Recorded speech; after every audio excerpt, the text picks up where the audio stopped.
ចិត្តជាធំលោកធម៌ទាំងឡាយមានចិត្តជាធំរួមប្រមោផ្ដុំឧត្តមលើចិត្តចង់សើចឬយំអន់ឬប្រណិត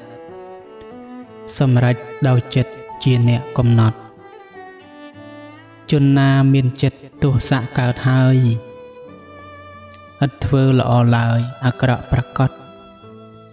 ទោះនិយាយស្ដីចង្រៃជូរចត់ទាំងកាយទាំងមាត់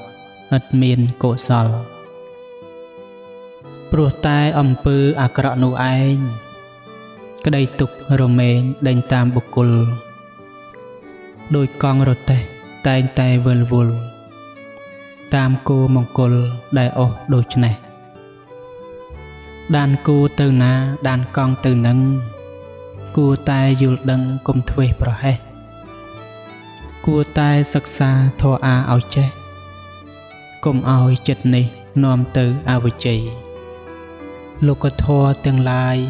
ចិត្តជាប្រធាន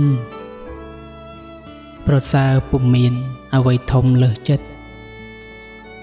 ដឹងសុខដឹងទុក្ខមុខគួរអាណិត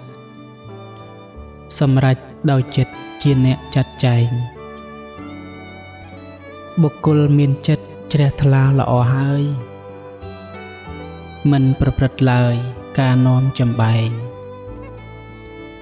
ទោះនិយាយស្ដីប្រពៃក្រៃលែងគោរពកោតក្រែងធ្វើតែកុសលព្រោះចិត្តជ្រះថ្លាបរិសុទ្ធនោះឯងក្តីសុខរមែងតាមជាប់បុគ្គលដូចជាស្រមោលអន្ទោវល់វល់តាមប្រាណបុគ្គលយ៉ាងដូចនោះឯងយោនរោរីនរៈជនឯណាមានចិត្តល្អថ្លាប្រាថ្នាចាត់ចែងធ្វើបុណ្យឲ្យទានឥតមានចំបែងក្តីសុខរមែងតាក់តែងជន់នោះ